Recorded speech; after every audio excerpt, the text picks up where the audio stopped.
ಓಂ ಶಾಂತಿ. ಇದು ಮಾಡಲ್ಪಟ್ಟ ಅನಾದಿ ಡ್ರಾಮಾ ಆಗಿದೆ. ಈ ಡ್ರಾಮಾದಲ್ಲಿ ಪ್ರತಿಯೊಬ್ಬ ಪಾತ್ರಧಾರಿಯ ಪಾತ್ರವು ನಿಶ್ಚಿತವಾಗಿದೆ. ಮೋಕ್ಷವು ಯಾರಿಗೂ ಸಿಗಲು ಸಾಧ್ಯವಿಲ್ಲ. ಶಿವ ತಂದೆಯು ಅಶರೀರಿಯಾಗಿದ್ದಾರೆ.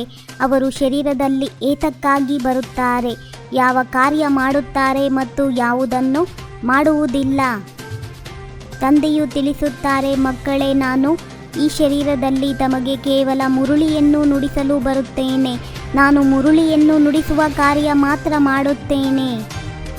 ನಾನು ತಿನ್ನಲು ಕುಡಿಯಲು ಬರುವುದಿಲ್ಲ. ನಾನು ಹೊಸ ರಾಜಧಾನಿಯನ್ನು ಕೊಡಲು ಬಂದಿದ್ದೇನೆ.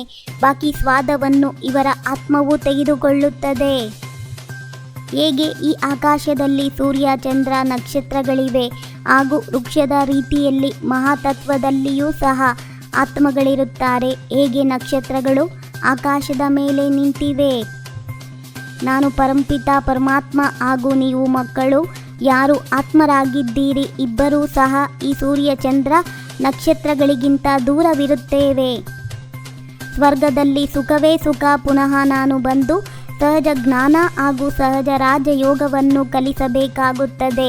ಎಲ್ಲರೂ ಕರೆಯುತ್ತಾರೆ, ಆತ್ಮರು ಸೀದಾ ಗರ್ಭದಲ್ಲಿ ಹೋಗುತ್ತವೆ. ಇದನ್ನು ಚೆನ್ನಾಗಿ ತಿಳಿದು ಪ್ರತಿಯೊಂದು ಆತ್ಮ ಸತೋ ರಜೋ ತಮೋದಲ್ಲಿ ಬರಲೇಬೇಕು. ಗತಿ ಹಾಗೂ ಸದ್ಗತಿ ದಾತ ನಾನು ಆಗಿದ್ದೇನೆ. ಯಾವಾಗ ತಾವು ಪವಿತ್ರರಾಗುತ್ತೀರಿ ಆಗ ಮತ್ತೆ ನಾನು ಹಿಂತಿರುಗಿ ಕರೆದೊಯ್ಯುತ್ತೇನೆ. ನಿಮ್ಮ ಸದ್ಗತಿಯನ್ನು ಸಹ ಮಾಡುತ್ತೇನೆ.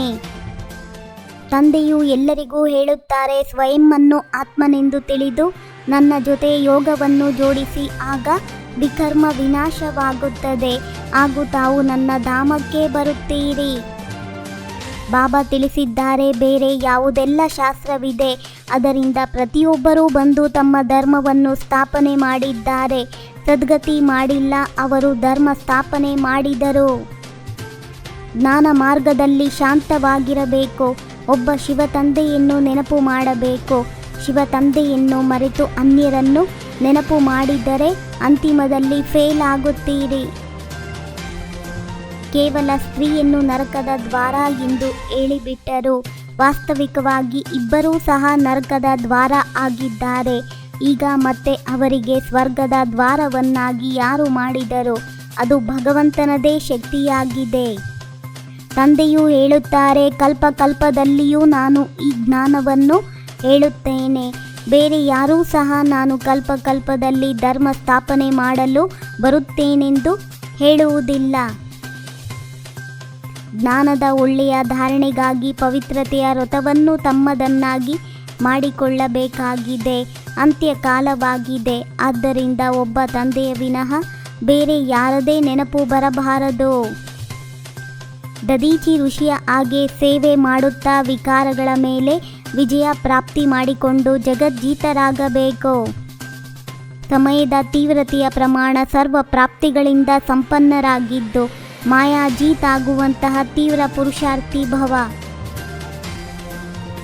ಸತ್ಯತೆ ಮತ್ತು ನಿರ್ಭಯತೆಯ ಶಕ್ತಿ ಜೊತೆಯಲ್ಲಿದ್ದಾಗ ಯಾವುದೇ ಕಾರಣ ಅಲುಗಾಡಿಸಲು ಸಾಧ್ಯವಿಲ್ಲ. ಮಾಯಾಜೀತಾಗಲು ಸಹಜ ಸಾಧನವಾಗಿದೆ. ಸದಾ ಪ್ರಾಪ್ತಿಗಳಿಂದ ಸಂಪನ್ನರಾಗಿರುವುದು. ಯಾವುದೇ ಒಂದು ಪ್ರಾಪ್ತಿಯಿಂದ ವಂಚಿತರಾಗಬೇಡಿ. ಸರ್ವ ಪ್ರಾಪ್ತಿಗಳು ಇರಲಿ. ಓಂ ಶಾಂತಿ. 21 ಜನ್ಮಗಳಿಗೆ 21 ಪರಮಾತ್ಮನ ಮಹಾವಾಕ್ಯವನ್ನು ಆಲಿಸಿ. ನಿಮ್ಮದೇ ಆದಂಥ ಈ ಚಾನಲಿಗೆ ಲೈಕ್ ಮಾಡಿ, ಶೇರ್ ಮಾಡಿ, ಸಬ್ಸ್ಕ್ರೈಬ್ ಆಗೋದನ್ನು ಖಂಡಿತ ಮರಿಬೇಡಿ. ಓಂ ಶಾಂತಿ.